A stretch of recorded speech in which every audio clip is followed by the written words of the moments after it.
প্রতিবছর চৈত্রের খরতাপ শুরুর আগেই শুরু হতে থাকে পানির সংকট। বিভিন্ন গ্রামে ও পৌর এলাকায় পানি উঠছে না গভীর নলকূপেও। উঁচু এলাকাগুলোতে সংকট আরও ভয়াবহ। এতে করে বিশুদ্ধ পানির অভাবে ভোগান্তি পোহাতে হচ্ছে নারী, পুরুষ সহ শিশুদেরও। অনেক গ্রামে ৩ থেকে ৪০০ গজ দূরে গিয়ে লাইন ধরে গভীর নলকূপ থেকে পানি নিতে হচ্ছে নারীদের। খাবার পানির এমন ভোগান্তি কমাতে সরকারি বা বেসরকারি দেখা যাচ্ছে না কোনো উদ্যোগ। কুমিল্লার চৌদ্দগ্রামের ভারত সীমান্তবর্তী উঁচু এলাকাগুলোর ভূগর্ভস্থ পানির স্তর নিচে নেমে যাওয়ায় গত কয়েকদিনের বৃষ্টিতেও সুফল পাচ্ছে না স্থানীয়রা। আবু বকর সুজনের প্রতিবেদনে বিস্তারিত জানাচ্ছেন নুসরাত জাহান কলি।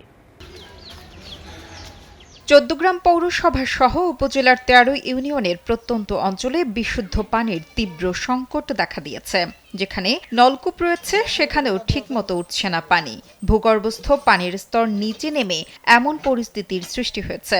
বিশেষ করে ভারত সীমান্তবর্তী উঁচু গ্রামগুলোর মানুষ হাহাকার করছেন বিশুদ্ধ খাবার পানির জন্য।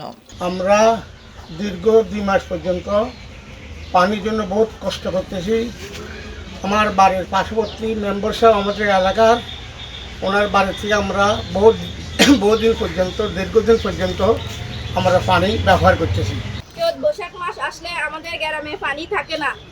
আমাদের সব গ্রামবাসী সবাই অনেক কষ্টে আছি পানির অভাবে। সরেজমিনে দেখা যায় ভারত সীমান্তবর্তী বাতিশাই ইউনিয়নের কালিকাপুর, নানকড়া ৮ গ্রাম, দুর্গাপুর, চিউড়া ইউনিয়নের ডিমাতলি, জগন্নাথ দিঘি ইউনিয়নের শাহপুর, কোদালিয়া সহ পৌরসভার বেশ কিছু এলাকায় খাবার পানির অভাব দেখা দিয়েছে তীব্র। অনেক গ্রামে শতাধিক পরিবারের ভরসা একটিমাত্র গভীর নলকূপ।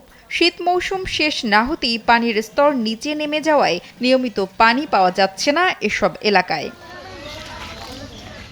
স্থানীয়রা বলছেন আগে ৬০ থেকে ৭০ ফুট গভীরতায় পানি পাওয়া যেত। এখন ১১০ থেকে ২০০ ফুট মাটির গভীরতায় পাইপ বসিয়েও পাওয়া যাচ্ছে না পানি। খাবার পানি সংগ্রহ করা গেলেও গোসল কিংবা অন্যান্য কাজের জন্য পানি নিয়ে সমস্যায় ভুগছেন তারা। আমাদের মা বোনেরা খুবই কষ্ট করে। আমাদের পাশের বাড়ির মেম্বার সাহেব জনাব নিজামুদ্দিন মিলন মেম্বারের বাড়ি থেকে পানি সংগ্রহ করতে হয় আমাদেরকে খুব কষ্ট করি। তাই আমরা আশা করি আমাদের একটা গভীর নলকূপ এই হইলে আমাদের একটু ভালো হয়। বাতিশা ইউপি চেয়ারম্যান কাজী ফখরুল আলম ফরহাদ জানান, মহাসড়কের পূর্ব পাশে উঁচু এলাকায় গভীর নলকূপ না থাকায় নিরাপদ পানির জন্য কষ্ট করতে হচ্ছে স্থানীয়দের। নাই বললে চলে, মানুষ ভ্যান গাড়ি করে বিভিন্ন জায়গা থেকে পানি নিয়ে আসে। আমি প্রশাসনের কাছে দৃষ্টি আকর্ষণ করছি, মানে এমপি মহোদয়কে দৃষ্টি আকর্ষণ করছি, আপনাদের মাধ্যমে যদি আমাদের রাস্তার পূর্ব পাশে গভীর নলকূপের ব্যবস্থা করা হয় তাহলে মানুষ অত্যন্ত আপনাদের এই কাজের জন্য উপকৃত হবে। গভীর নলকূপের জন্য আবেদন করা হলে ব্যবস্থা করা হবে বলে জানান উপজেলা জনস্বাস্থ্য প্রকৌশলী নজরুল ইসলাম। এখানে পানি কম উঠে বা উঠে না, সুবিধা হয়।